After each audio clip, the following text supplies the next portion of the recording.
this war is an existential one for Ukraine because they are not after Crimea, they're not after Donetsk or Luhansk Oblast or any other region that they would bombard us with in media, in their bilateral conversations on the political level, etc. It's about Ukraine's statehood. It's about Ukraine's identity, and it's about Ukraine's sovereign choices to be able to determine their foreign or security dimension, whether to join this alliance or not to join, et cetera, et cetera. One of the core reasons is because the Russians have been building their myth about themselves on Ukraine's history. They are robbing Ukraine's history, saying that their history is dating back to the 7th, 8th, and 9th century of the so-called Kyiv Rus, which is the mother of Ukraine, so to say, the predecessor of modern Ukraine. Without having Ukraine as part of it, either within the administrative border, or if they can have it, the Belarus example is also fine. The case of Belarus, I mean, having a semi-independent country, but totally controlled by Russia, a vassal state, exactly. But it's definitely what they're after, not having an independent and sovereign country that would be looking rather westwards than with Russia. And I think strategically speaking, we are Ukrainians and Ukraine are finally getting within the perimeter of European security architecture. Mostly, Ukraine has been viewed as the gray zone, as somebody, we don't know whether they're in or they're out. It's nice to have a buffer zone, et cetera, et cetera. Now, all of these conversations about the security guarantees for Ukraine, that Ukraine is part of the overall European security architecture, is all testimony that the line has been shifted and Ukraine is now within this perimeter. This is the most important factor.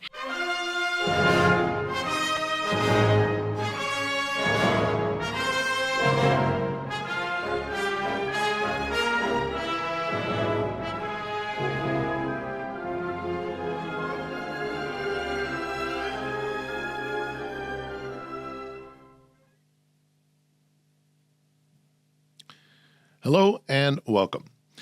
You know, we set up this studio and we started this program with one primary goal in mind, and that was to platform Ukrainian voices.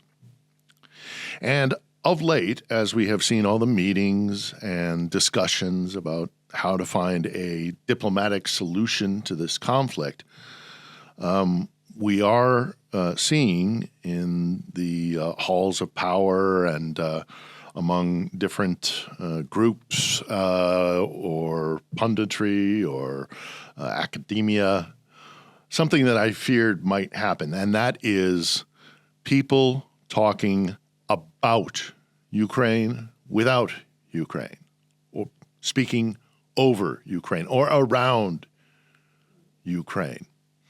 It's not as bad as I thought it would be, not yet, but I also fear that I am seeing within those talking points narratives that clearly originate from within the Kremlin. So it is more important now than ever that we hear from the people of this land, this country. And our guest this week is Lesia Ogryzko, and among other many impressive accomplishments, she has been a fellow at the European Council for Foreign Relations. She is an outspoken advocate, and she runs her own think tank here in the capital, and we'll include a link down below. But before we go to the actual interview, I want to make a point. And that is this. Ukraine is not a monolith. It is a multi-ethnic, multicultural, multi-religious country with many different groups and ideas, a plurality. In short, as messy as it is, this is a democracy. And so it's important to keep that in mind moving forward, and we fully intend to do so. Lastly, it's also important to note when we discuss the idea of Ukrainians having a say in their own future that we will be publishing this episode on the national holiday marking Independence Day. So to all my Ukrainian audience members, if there are any out there, I say to you, з днем, незалежності, україно. Forgive the pronunciation. But now, Lesia, thank you for coming to the studio today. We very much appreciate it. Thanks for having me.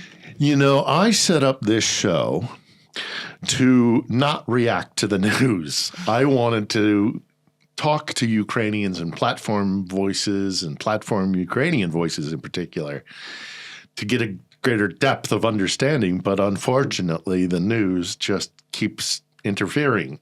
So I'm going to have to ask you some questions about what's been happening recently. And of course, the most important thing is the diplomatic efforts that we've seen both in Alaska and in Washington, D.C. with Zelensky's visit, and of course the massive European delegation that came along with him. What are your thoughts on those events? Well, I think we will be hearing a lot of noise during the next couple of days and weeks. There has been this promise or intention, let's say, by President Trump to convene the next summit on a bilat, so one-to-one between Zelensky and Putin, and then a trilat with President Trump. I have to say I'm pretty negative about that. I don't think anything like this is coming.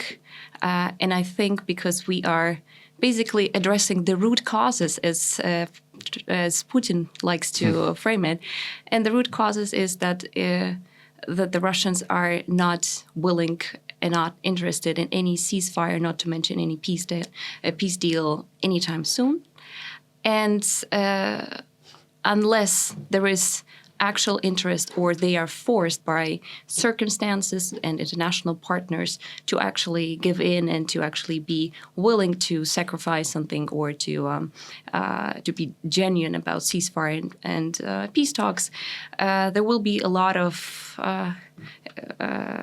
back and forth. There will be, again, the Istanbul negotiations. There might be yet another attempt by the Americans and the Europeans, and obviously also the Ukrainian part, to do something. But I'm not sure that this will render any results.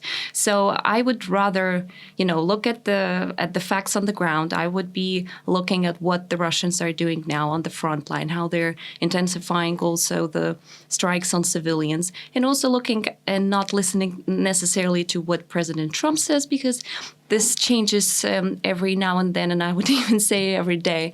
But looking at the facts, whether there are actual discussions about security guarantees, whether there is indeed a coalition of the willing that is forming, that are ready to deploy forces, support Ukraine's air defense, and also the whole sanction debate, whether Trump is really serious about it, and whether the Europeans will be ready to really push the 19th sanction package to be really the deadly sanction package that was promised a couple of packages ago. Yeah. So I would say it's now a game, and I'm not very positive. I'm not very positive to whether this will render any results. How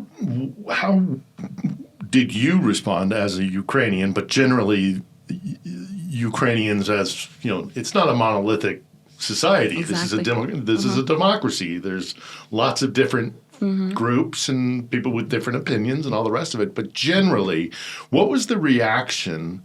What has been the reaction by you and Ukrainians in general to this deferential treatment that Donald Trump seems to have towards Vladimir Putin? And, how important was the fact that the European representatives showed up in force with Zelensky? How do Ukrainians look upon this kind of legitimizing a murderer and an international war criminal? Well, I would say there are two parts of what we saw now, two essential meetings, the Alaska one and then the one in D.C. So I would treat them separately because they were really different in their essence, in the stakeholders involved, obviously, etc. There is a whole discussion in Ukraine's expert community, but also across the society, whether the Alaska meeting was a success or not. I would definitely represent the one camp that says that, unfortunately, it was a disaster, first and foremost for two countries, and that is for the U.S. and for Ukraine.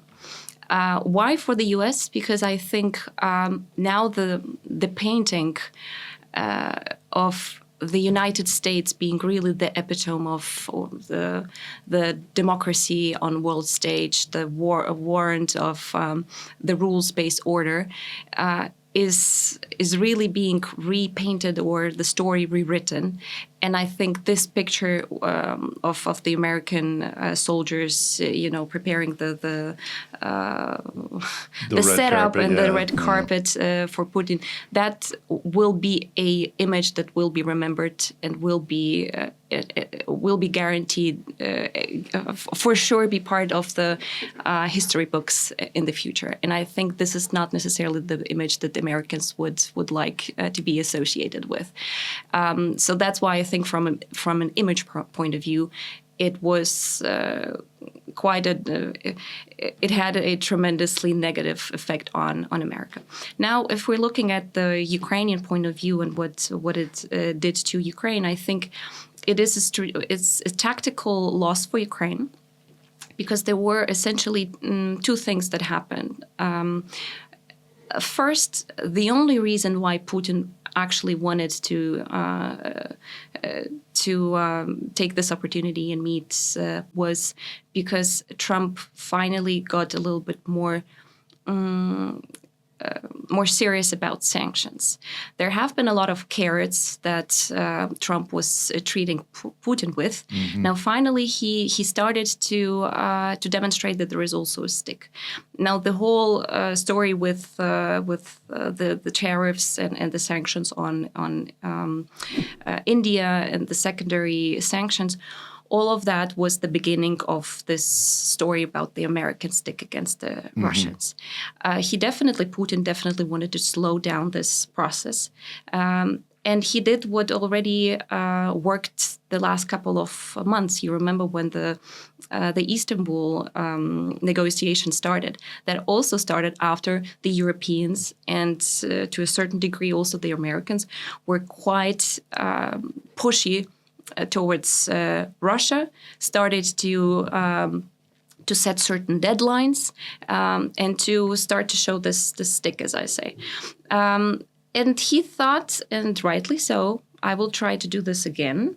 And that worked with President Putin. So what we have now as a result of Alaska, the sanction debate is for the time being postponed. That's number one. And number two, you might remember that it was the consolidated position of both the Ukrainian side, but also most of the Europeans that have been saying that the prerequisite of actual peace talks should be immediate ceasefire. I think everybody understands that Ukrainians want to stop the killing, as President Trump says it. We are the ones that are the mostly interested in indeed stopping the killings of the soldiers on the front line, but also the civilians elsewhere. Now, as a result of Alaska, Trump went out and said, President Putin convinced me that ceasefire is actually not good enough. Let's aim for the peace deal.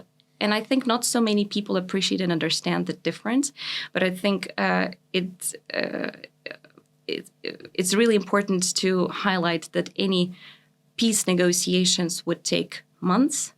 During these months or even years, of course, the calculation of Putin is that he wants to outlast Ukraine, to outlast the Europeans to find ways how to erode the European unity around the Ukraine discussion, and he also thinks that he has the time, that he has the upper hand now on the front line. So as a result, you have two very important things for Ukraine, and that was ceasefire and sanctions, that have been unfortunately now postponed. There is no discussion, almost no discussion any longer. I think it was only Friedrich Merz during the meeting in Washington, D.C., that was very outspoken about that we have to bring the ceasefire debate back on the table.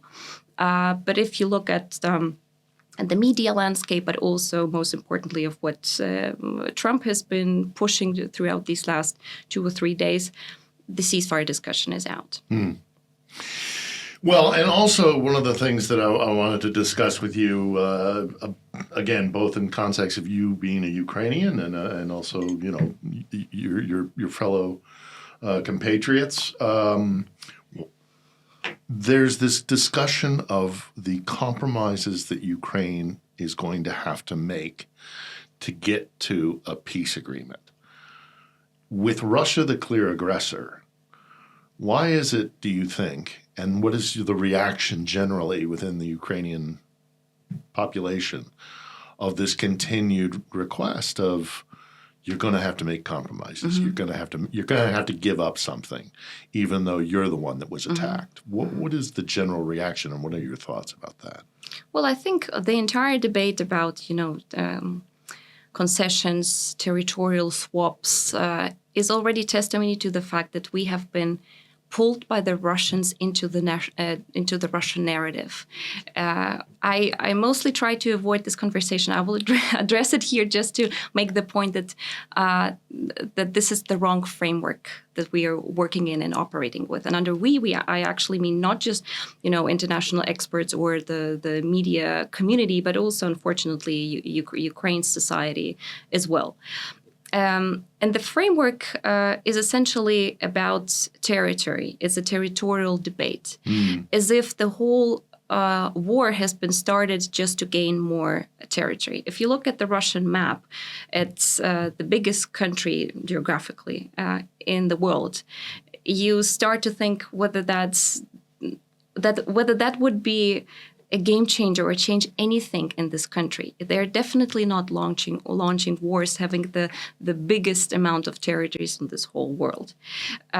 This war is an existential one for Ukraine because they are not after Crimea, they're not after Donetsk or Luhansk Oblast or any other region that they would bombard us with in media, in their bilateral conversations on the political level, etc.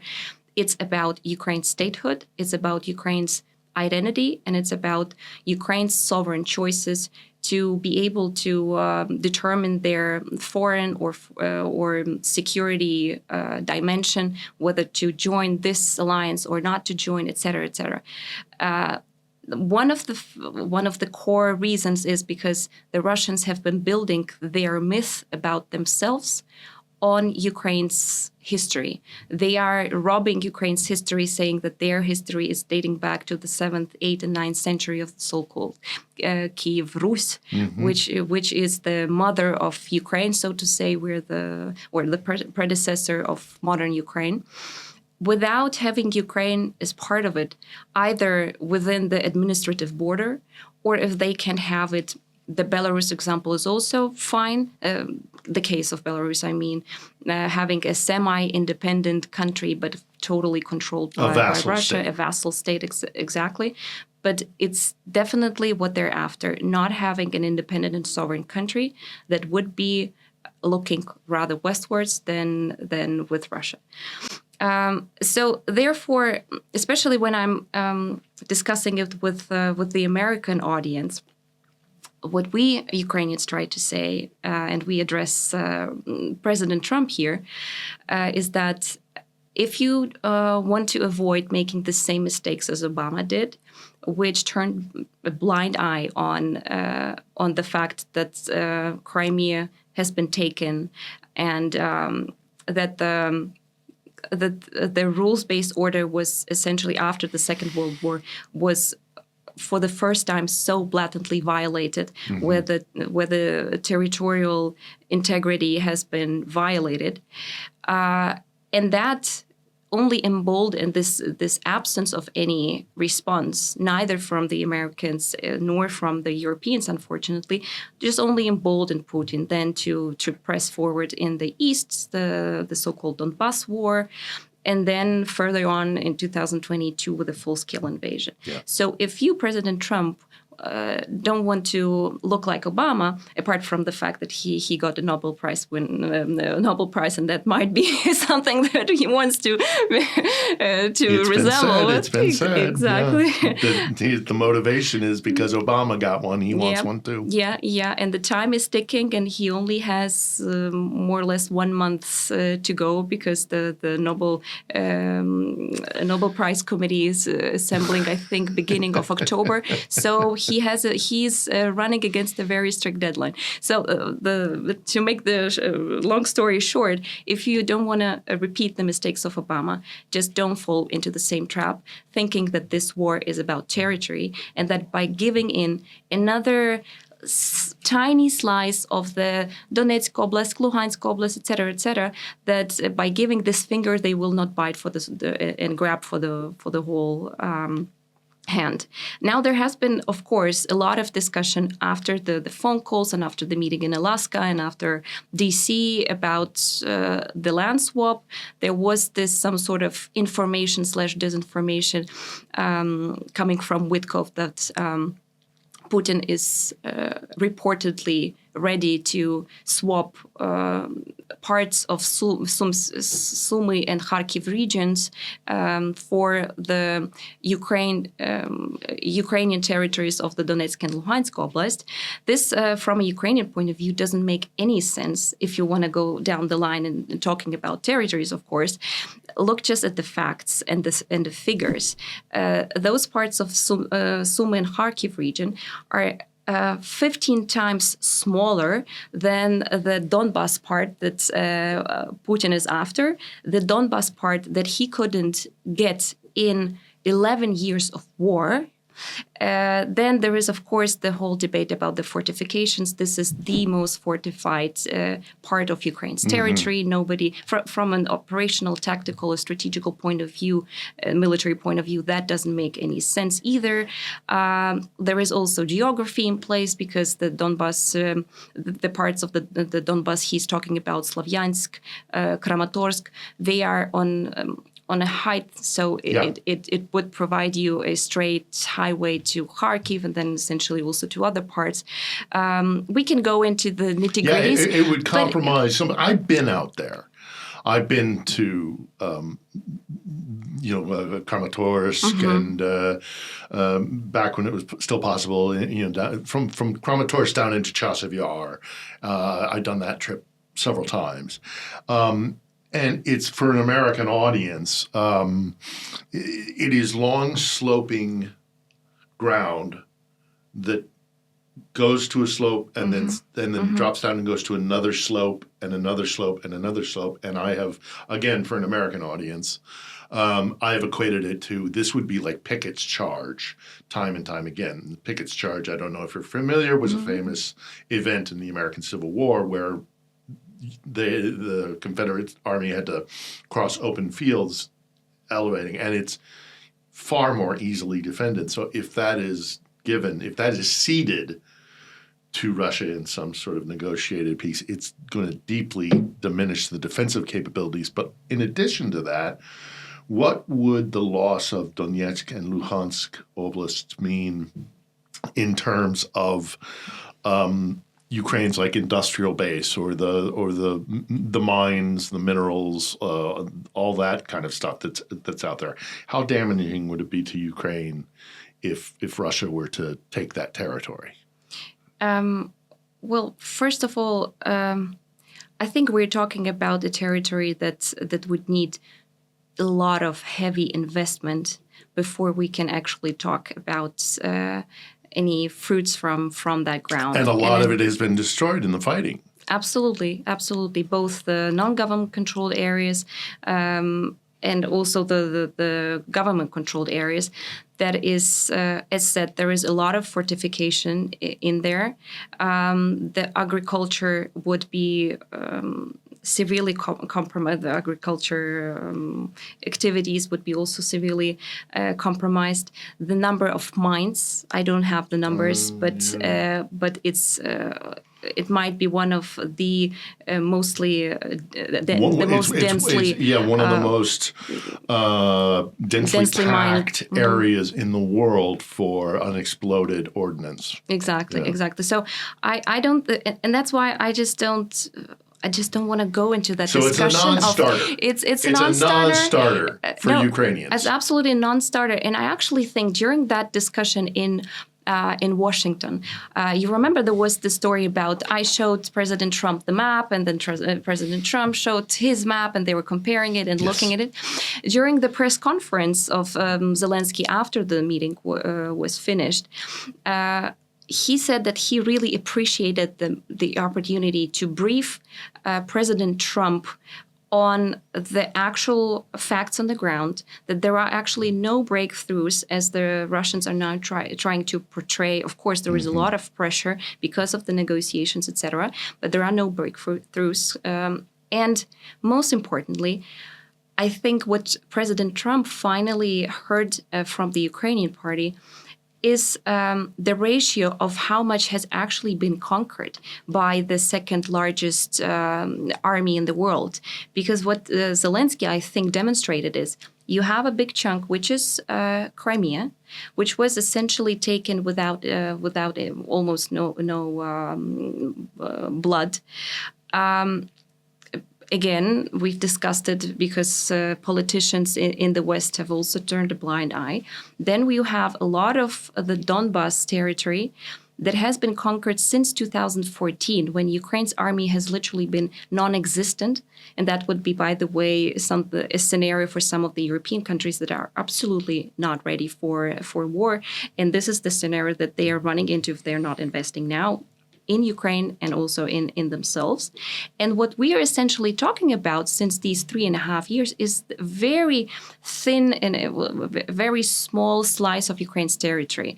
As Zelensky said, during the last 1,000 days, it has been less than 1% of Ukraine's territory that the Russian army could conquer. So I think this was a very and it powerful caused them argument. over 1 million casualties. Absolutely. And I think this is a very powerful argument that tries to debunk this narrative and the myth of the Russians that they are spreading everywhere about that this war is unwinnable, that they are 1,000 times stronger, etc. I think this map really visualized it for Trump, that it's actually not the case. 3.5 years, you've lost so many people, so many resources. You're almost in international isolation now after Alaska, and not any longer, but have been for a long time. And it's actually such a small slice of Ukraine's territory. And I think this is really important for the international leaders also to take into account when they are captured by this idea that we have to make all the concessions in this world because they're so powerful. Yeah. No. That Russia is an inevitability and that it Exactly. will and it can't be stopped. And so it's the whole thing that Trump did in the Oval the last time Zelensky was there with you don't have the cards. Exactly. You don't have the cards. Yes. And then what, 3 weeks later we see Operation Spiderweb. You know, and now Ukraine is producing its own cruise missiles, for goodness sakes. Yeah. I have said this many times, and I'd like to hear your reaction to it.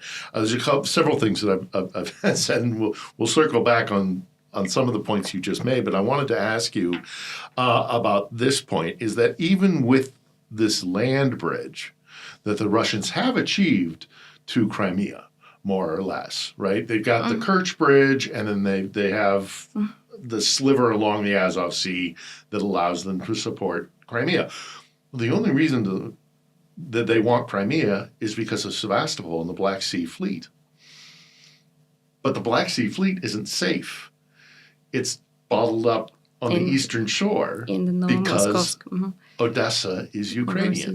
And as long as Odessa is Ukrainian, Sevastopol and the headquarters for one of Russia's only 4 fleets in the world is never going to be viable.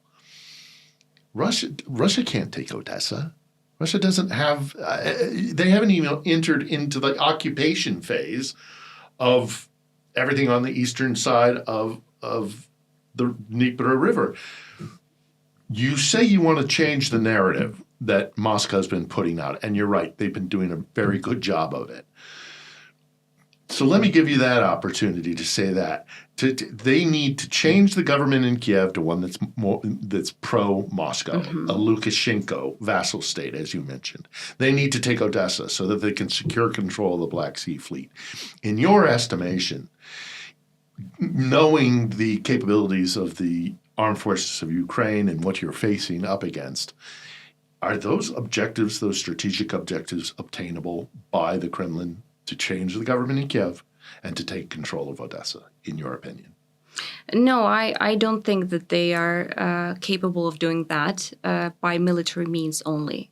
What might happen, and I think Ukraine society is wise enough not to fall into that trap, is when they will start playing Ukrainians against each other, really eroding the social fabric of Ukraine society.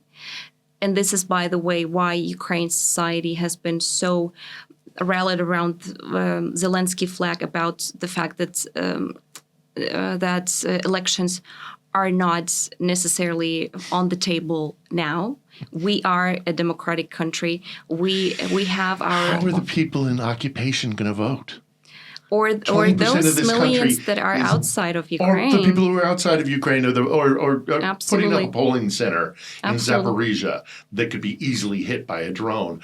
But the thing that pisses me off, frankly, about this argument about elections is, so what? The people who are living under Russian occupation right now, how do they cast their ballot? They're still Ukrainians. In the minds of the people of Ukraine and the Kyiv government, those are Ukrainian citizens under occupation. How are they going to vote? It's Absolutely. a ridiculous idea to have. Moreover, what about the front line? What about the soldiers that have the biggest moral authority in Ukraine and have the right not just to execute their passive but also active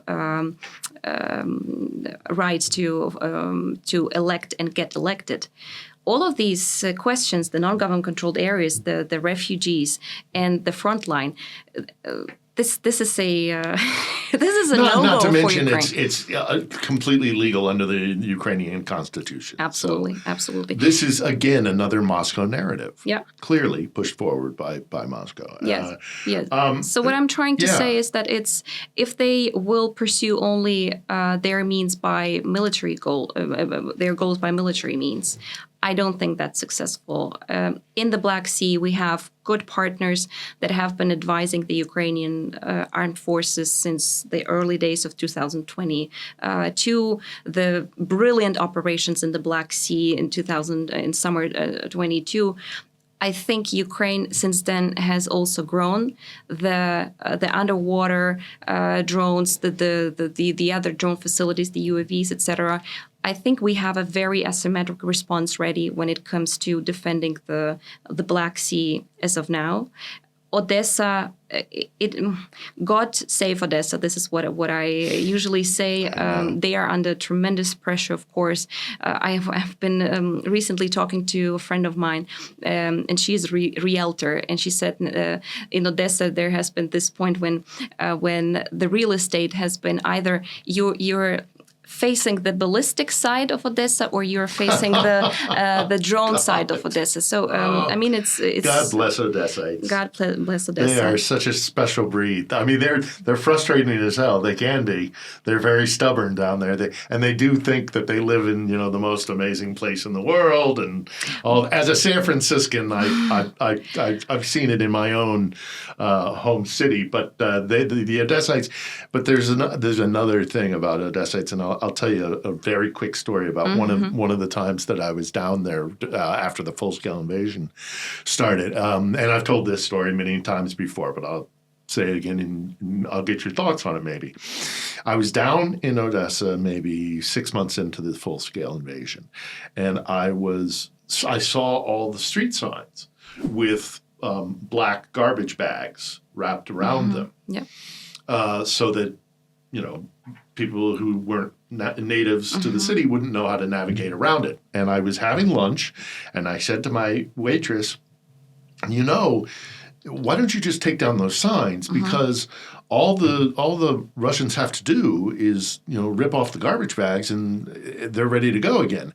And my waitress leaned into me and she said in a very conspiratorial voice, she said, yes, but then they have to get out of their armored vehicles. And that's when we can kill them. And I took this in and I sat back and I said, oh, God help any Russian soldier that comes into Odessa. And since then, I've been to Prevos. I've been there after the attack on the church. Odessites fucking hate Russians right now. That city has turned against Moscow. Absolutely. Deeply. I do not see how they can possibly capture Odessa. So no one could have Ukrainized Odessa so heavily that's a good point. As Putin and his army.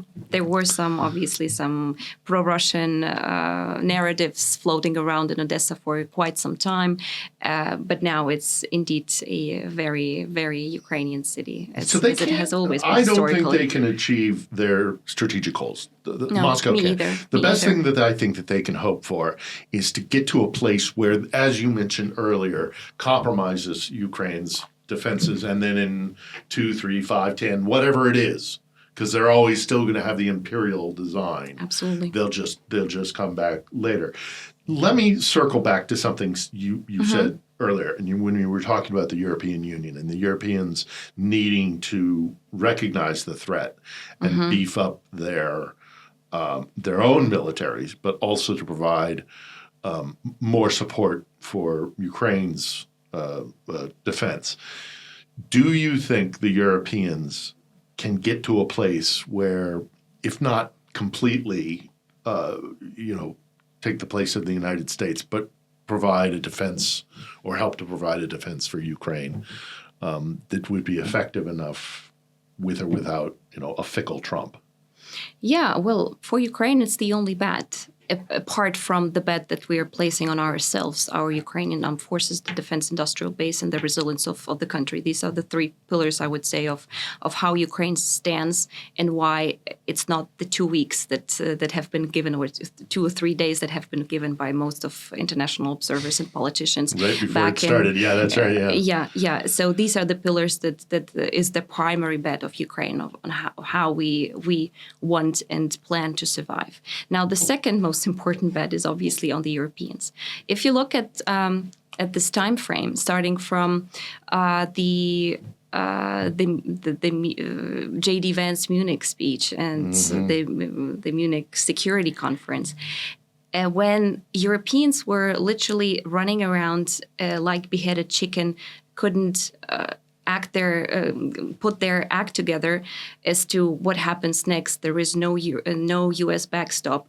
What happens to NATO, etc. And now to the discussion in Washington D.C. and that's why I think it was a success for Ukraine, unlike Alaska, where we lost, unfortunately. But the success of the Washington D.C. meeting was indeed how the Europeans formed this unified front of those countries and more, actually. There are many more, not just those representatives that have been in D.C., that really finally understand that they are not participating in these conversations about Ukraine's security because they care about Ukraine or they like Ukraine, etc. No, they finally understand it's a conversation about their own security.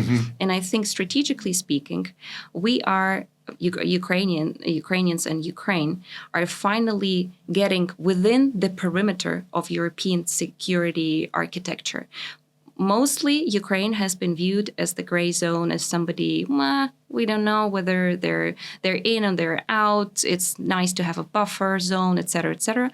Now, all of these conversations about the security guarantees for Ukraine, that Ukraine is part of the overall European security architecture, is all testimony that the line has been shifted, and Ukraine is now within this perimeter. This is the most important factor.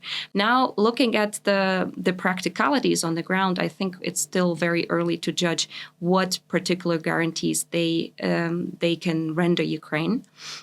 We have been joking with our expert community that Ukraine needs secured security guarantees. And the security guarantees would come from the Europeans, but we need to have them secured by the US. And again, another victory of the DC meeting was that President Trump and his administration, who have been completely hesitant to talk and to even say it out loud, security guarantees for Ukraine, now are riding this wave, saying we can actually coordinate and we actually think we can chip in.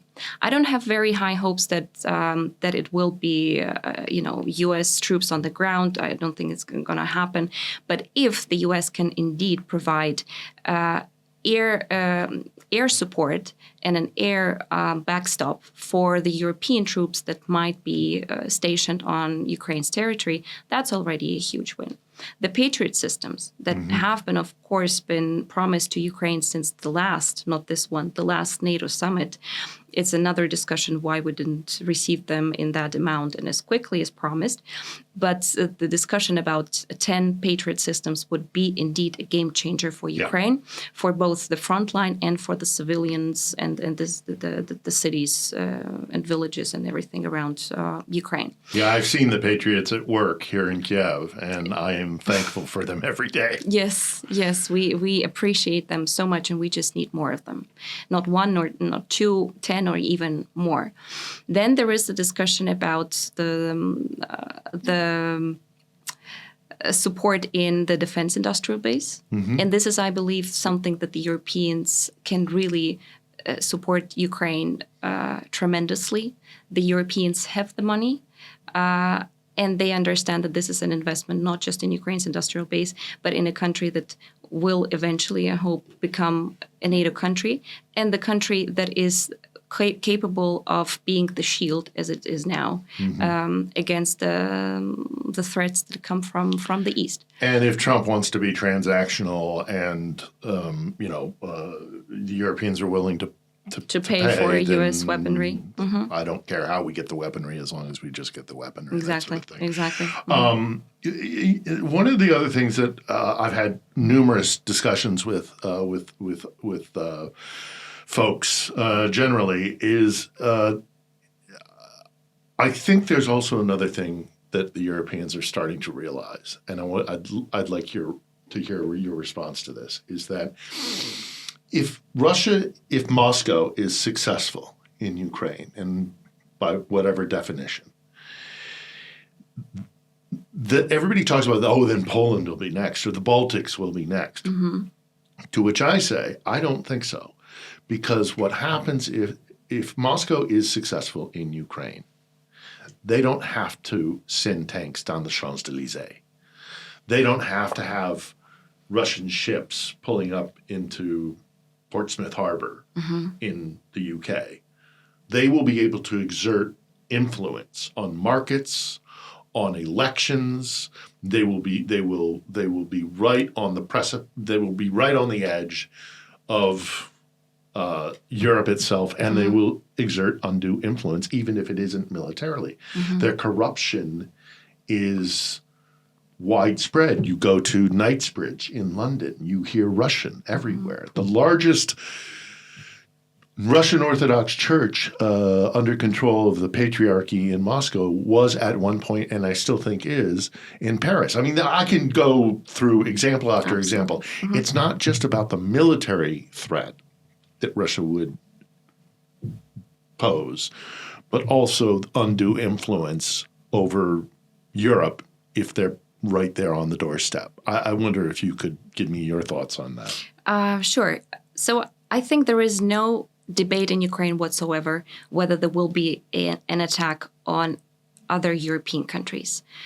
In Ukraine, we believe, at least the expert community that looks at the geopolitical developments underway, we have an understanding that whatever happens here in Ukraine, there will be more wars, and not just against Ukraine. Now, I would say there are two schools of thought about how this potential attack against other European countries could look like. You've just represented one, which is more about,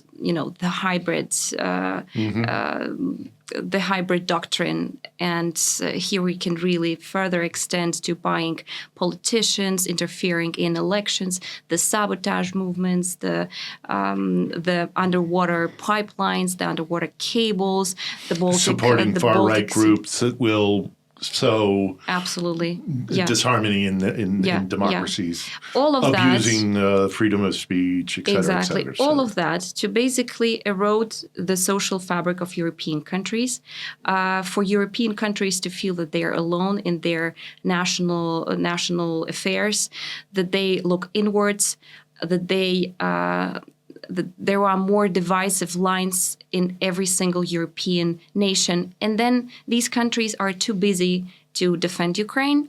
They become a very easy target for any other attacks of the Russians or anything else. So this is one way. And for example, my think tank is also doing some sort of analysis of how these scenarios could play out, and what this would mean for the future of European security. Now, the other camp or school of thought is the one that you don't believe in, that the Russians would go all in, that this would be a kinetic war. I don't necessarily don't believe that. Mm-hmm. I just see the threat of both of these scenarios. But yes, go right ahead. I'm sorry to interrupt you. And there it's either 2022 type of an attack against, the Baltic states or Finland or Poland, where they just, roll in their tanks, or now together in combination with the drones, the war technologies have evolved since then big times. And they do that for the mere fact to demonstrate the Europeans or NATO countries that NATO doesn't exist. Because what happens when they roll in, let's say, into Estonia? Estonia is gone in a couple of days, most probably. Mm-hmm. Or they keep on fighting, but it's tough for any Baltic country to take it alone. Mm-hmm. What the rest of the NATO country does, they conduct political consultations under Article 5. There won't be in a matter of minutes or hours somebody helping them defend their country. These consultations go on, and this is where somebody from the NATO bloc will start saying, "Well, but this is not our problem," and all of this is to show basically that NATO does not exist. Under the huge question mark with US, whether there is actually a US backstop and whether the US are really able and not able, but willing to participate in defending, let's say, a Baltic country. And there are lots of different mixed messages from parts of the current administration about the fact that they wouldn't. And then what happens is, in your face, you get it, NATO countries. There is no such thing as NATO because you are not there for each other. And this would be a tremendously fast development to basically erode the unity of NATO. It's also partially it's for the basic European building block of NATO. Article 5 is exactly. an attack against one is an attack against all, and it has to be that way. Otherwise, what's it would the point? basically, it would destroy exactly the unity. What Putin wants. It would again attack the unity. So in Camp 1 or Camp 2, the consideration is the same. You need to have a Europe that is very, very much fragmented, people looking inwards, many problems internally, etc. But once they're out there alone, they won't be able to defend themselves against the Russians. Once they're together, they are. So in both ways, it's targeting this point about unity and going all in to have the demonstration in a couple of weeks that NATO does not exist can also be a very powerful message to Europeans and to NATO allies. Well, I've been saying it since 2008 when I was in Georgia during the war there, that, and I've thought about it. When it started, I don't know. But I think the West, and in particular America, needs to wake up to the fact that we are at war with Russia collectively, because Russia thinks they're at war with the West, and in particular America. It doesn't necessarily matter what you think in Washington, D.C. or in Brussels. If Moscow thinks it's at war with you, you're at war with Moscow. Yeah. And so I think that mentality needs to change, and it has needed to change for quite some time. But there's also another aspect that's been floated recently about if not NATO and not Article 5, if there were individual member states of NATO, let's say the Scandinavians, the Baltics, Poland, they came into some sort of an arrangement where they said, it's not Article 5, we wouldn't initiate Article 5 NATO, but we as a section of NATO would be willing to give Article 5-like assurances to Ukraine. Would that be something that Ukrainians would want? Is that viable? Yeah, I think this is precisely the conversations that they're having as we speak now. This is the result of the Washington, D.C. meeting. The whole debate about security guarantees is back on the table. There are different parts to security guarantees that are being discussed. I'm not sure we can state that everything of that is a guarantee. I think as a Ukrainian, we all treat these words with huge suspicion after the Budapest Memorandum. I think we will not be so stupid. We weren't stupid back then. We were forced by circumstances. But we will not be stupid to make the same mistake and to swallow something that is labeled as some sort of security something. Back then it was security assurances. Now it's sold to us as security guarantees. I think even if we talk about Article 5, there is no clarity what will happen in the event of X, Y, and Z. And I think the most important thing that we Ukrainians have to get out of this process about these discussions of security guarantees, to have a very concrete list, like a one-pager or two-pager. Amongst other things, it's about, getting the Patriot systems, the support and investments in the defense industrial base, etc. But about boots on the ground, about concrete steps, what every single country that is willing to contribute would undertake in case Russia invades again. So I think this is when Ukrainians would feel more or less ready to sign this piece of paper and say we feel more or less safe. I think what would make them even stronger if that undergoes a legislative procedure in the respective countries, so that it's not just the president of a country signing it, but that it's getting ratified, that it's ratified by the parliaments of those countries. Maybe it's not the case in the U.S. because there is a separate presidential authority, but in other European countries, those that are parliamentary republics, that would be immensely important.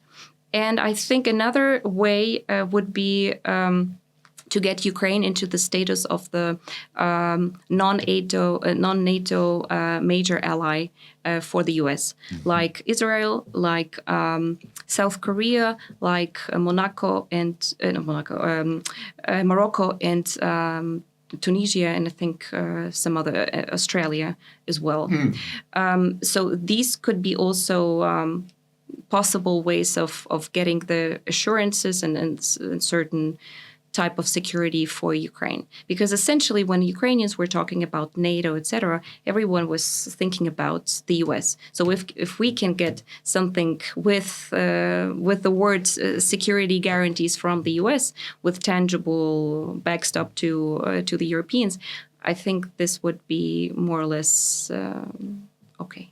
Yeah. Well, I'm not going to take up too much more of your time. I think there's another aspect to that. By the way, I will just say this, is that I was on Maidan in 2014. I've been coming here for 25 years. Thank you for that. I think there was a moment on Maidan that fundamentally changed the nature of the Ukrainian people. And that is, we are no longer going to accept being a colony. And that is as important to be understood in Brussels and in London and in Washington as it is, of course, in Moscow.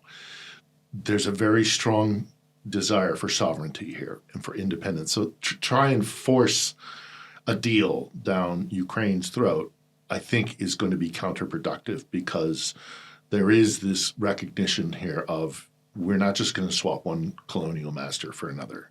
Do you think I've got that right, or? Absolutely. And I think this is the best argument and the best card that President Zelensky has in those conversations, that, look, I can't sign it because I will be persona non grata back home. Mm-hmm. The civil society is immensely strong. But most importantly, talk to the soldiers. Talk to them about land swaps. Yeah. This is a no-brainer. Ukraine society has grown since then tremendously. We are a very freedom-loving nation, and I think we have a lot of history that will not allow us to make those same mistakes again. Yeah, I'm just going to ask you two more quick questions. The first one, I can easily segue off of what you just said there. What do you think the general attitude is within Ukraine to the way the West has acted during this full-scale invasion? Oh, I would say there are so many camps to yes, that. Of course, It would be difficult to generalize somehow.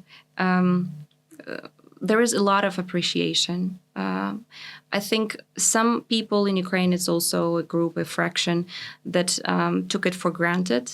And you can understand it, because our narrative is we're not doing it just for ourselves. We're protecting the whole of Europe. And from that mindset, you expect people to give you support. And this is the fraction of you. I don't know in terms of numbers and percentages, but of course there is a lot of expectation that this support has to continue, because those people in Europe need to understand that they are next. And if they don't want to be next, you have to support Ukraine.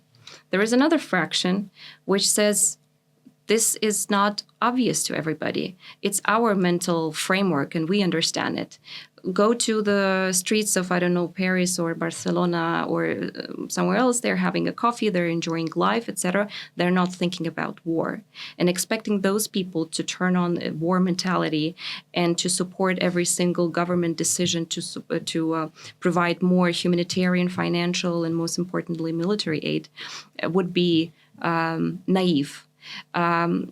So I would say there is this balance of huge appreciation of those countries that have been providing tremendous support to Ukraine. You've been mentioning the Nordic Baltic countries. Mm-hmm. In percentage-wise, they have been providing Ukraine the biggest amount of support, and this is truly appreciated. But this again leads us back to the historical discussion, etc. It's societies that have a similar experience with Russia and have a very similar threat perception like the Ukrainians do, and they understand that they are literally next.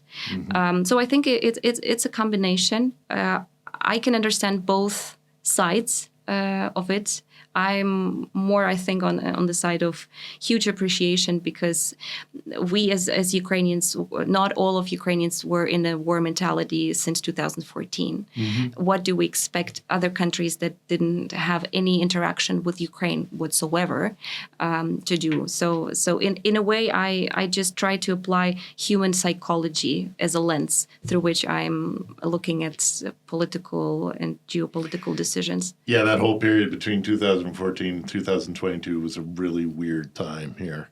I remember visiting, and like the Russian embassy was still open, and there was active fighting going on out in Donbass. It was very bizarre. Mm-hmm. Well, we'll round it up with a kind of maybe it's perhaps a little bit more philosophical, but I want to ask you this question. Someday this war is going to end. All wars do. There is an awful lot of work to be done in Ukraine. Obviously, tackling corruption. There's going to be trauma to be dealt with. Financially, there's going to be rebuilding and, the devastation that's been incurred here. But one day, someday, down the road, it may be a matter of years, maybe it's a decade, maybe it's, God forbid, longer, there's going to be a free and sovereign Ukraine that will be a member of the European family of nations. I don't agree with Putin that the world should be, or Trump for that matter, that the world should be divided up into spheres of influence. So that's not what I'm asking. I'm not asking, with Ukraine now in the European sphere of influence, what does that mean in that kind of perspective?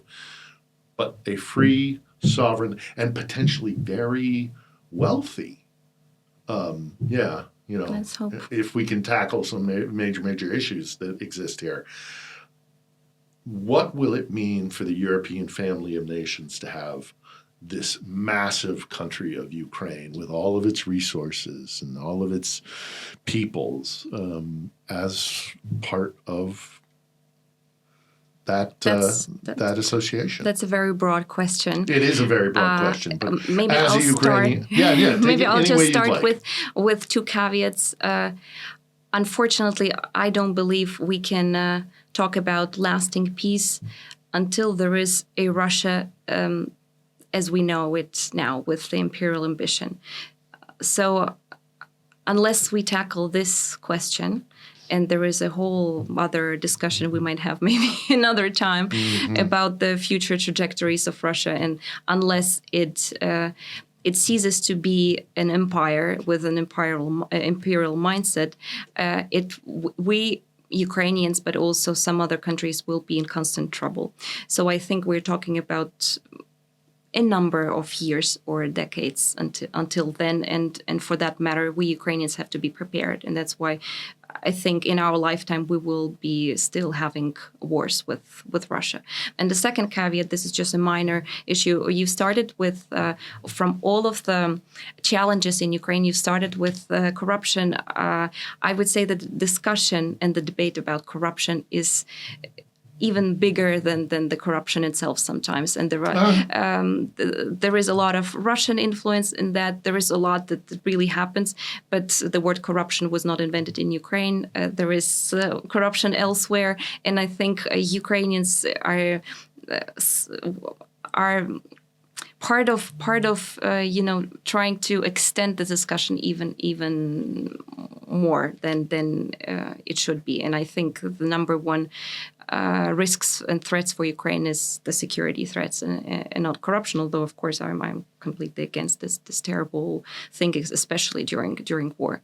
Now, on the question of how Europe will be benefiting, I think if at some point, imagine lasting peace, Imperial Russia does not exist any longer, reconstruction went well, this will be the new center of the new center of Europe. There has been this center more in the western part, the Franco-German, Duo, etc. I think we are already in transitioning into a Europe and into a geopolitical landscape of this center going more to the east, and I think it's more east and north, with the Baltic countries, the Nordic countries, and Ukraine. I frame it as this north-south axis, which is indeed now the eastern flank of NATO without Ukraine.